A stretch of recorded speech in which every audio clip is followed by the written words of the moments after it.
안녕하세요. Чаолик입니다.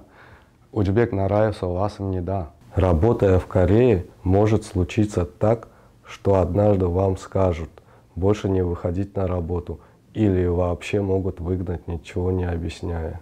어느 날 갑자기 회사에서 그만두라는 이야기를 들으셨나요? 노동자가 해당 사업장에 계속 일을 하기를 원하는데도 사용자가 일방적으로 근로계약을 해지하는 것을 해고라고 합니다. 해고는 노동자가 원하여 스스로 그만두는 사직이나 혹은 상호 합의를 통해 계약이 종료되는 권고사직, 그리고 근로계약 시에 정한 근로계약 기간이 도래하면 자동으로 계약이 종료되는 기간 만료와는 구분됩니다. Что делать, если вас внезапно уволили? 만약 사용자가 그만두라고 했을 때 노동자도 이에 동의하였다면 이는 해고가 아니라 합의사직 또는 권고사직으로 구분될 수 있습니다.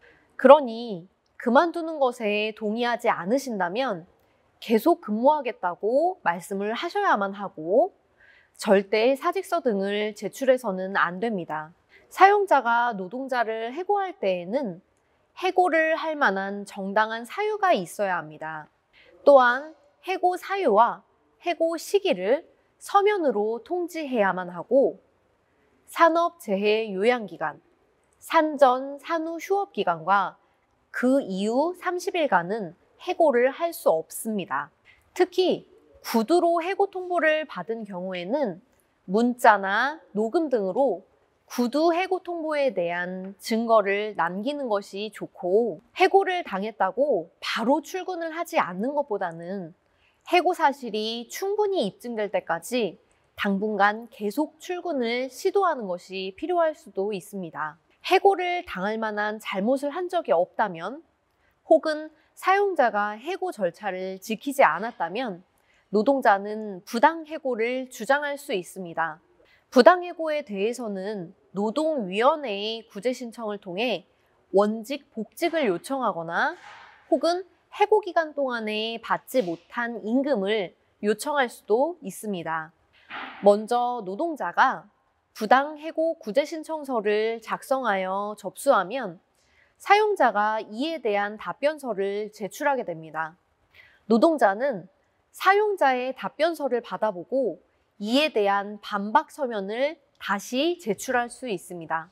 이러한 과정을 거쳐 2달 이내에 노동위원회 신문회의를 통해 부당해고 여부를 판단하게 됩니다.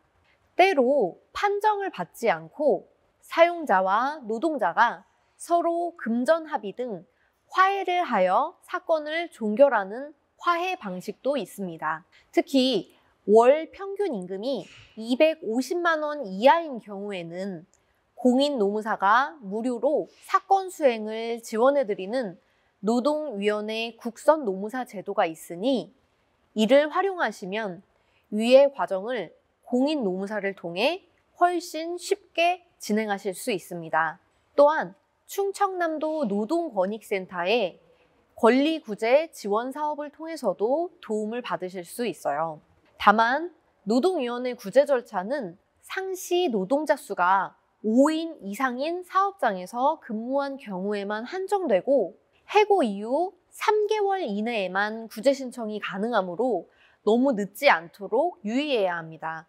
한편 부당해고 여부와는 별개로 3개월 이상 근무한 노동자에 대해서는 30일 전에 해고를 예고하거나 30일치 통상임금을 지급해야 하는 해고 예고 제도도 있습니다. 사용자가 이를 위반한 경우 노동자는 사업장 관할 지방노동관서를 통해 30일치의 통상임금을 청구하는 것이 가능합니다. 그리고 해고 예고 수당은 부당해고 구제 신청과는 달리 상시 노동자 수가 1인 이상인 경우에도 청구가 가능합니다.